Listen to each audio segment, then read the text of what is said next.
When a hurricane threatens, making a plan and gearing up for emergencies is imperative. Economic emergencies happen too, but it may be less obvious how to prepare. Here are some steps you should take to weather any financial storm. First of all, you should have $1,000 put aside. For most families, this is not a big deal, but for many families, this is a big deal. It doesn't amount to a real emergency fund, but it will do until you get your finances in order. You can accumulate the $1,000 by just allocating $10 a day, and in 3 months you'll have it. The second step to prepare for financial emergencies is to get yourself out of credit card debt forever. These are the first two steps in part of Dave Ramsey's Financial Peace course. And Dave Ramsey has a great analogy that he uses for this getting out of debt. You need to get out of debt like a gazelle running away from a cheetah. And when you're tempted to use your credit card, he recommends you just think to yourself, cheetah, and run. These first two steps, having $1,000 and paying off your debt, simply prevent you from facing a financial emergency by starting out wounded and bleeding. The third step is to improve your ability to handle fluctuating monthly expenses, and that is to set up a monthly budget so that your day-to-day expenses are less than 65% of your take-home pay. Again, a lot of people are very proud of the fact that they're not spending more than 100% of their take-home pay, but that's too much. If you're spending 100% of your take-home pay, when emergencies happen, you have to go into credit card debt. If you're spending 65% of your take-home pay, the other 35% can go for your retirement savings, for unknown emergencies, and to be charitable and gift. Relative to their income, the rich are very frugal. They save and they invest. In the same way, a big portion of your budget should go towards saving and investing, at least 15%. Frugality is a skill needed to live a good life. And I'll tell you something that I've noticed about watching families. The poor buy things, their homes are cluttered with them. The middle class buys liabilities on which they have to make payments, such as second homes, luxury cars, and boats. It's the rich that buy investments. Investments are things that pay you money. If you want to break your poor or middle class mindset, learn to be frugal and save and invest. Invest in things that pay you money. Step 4 is to automate this savings process by putting your cash flow into work to promote savings and investing. Every month, have 10% transferred into your retirement account before you even receive your paycheck.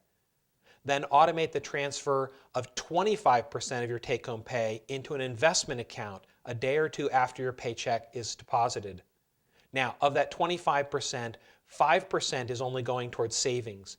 10% maybe is going toward your charitable gifting, and 10% is going toward that unknown that you don't know what's going to happen. 25% every month into a savings account. Then just keep in the balance of your checking account the 2 or 3 months of monthly expenses that you need to be spending.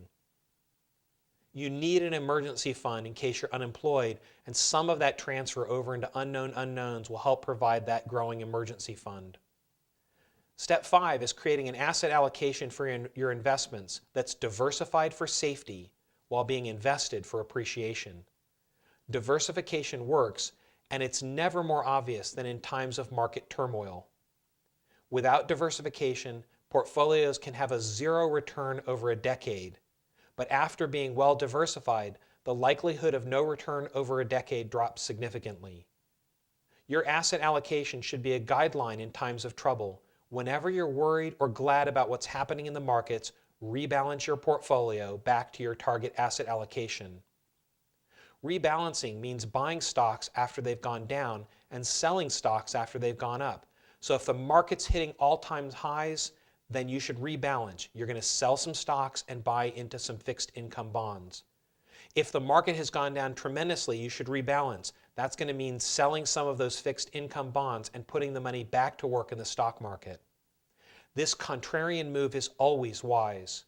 When stocks are hitting new highs, rebalance. When stocks are making new lows, rebalance. Studies suggest that the simple act of rebalancing annually earns about 1.5% more.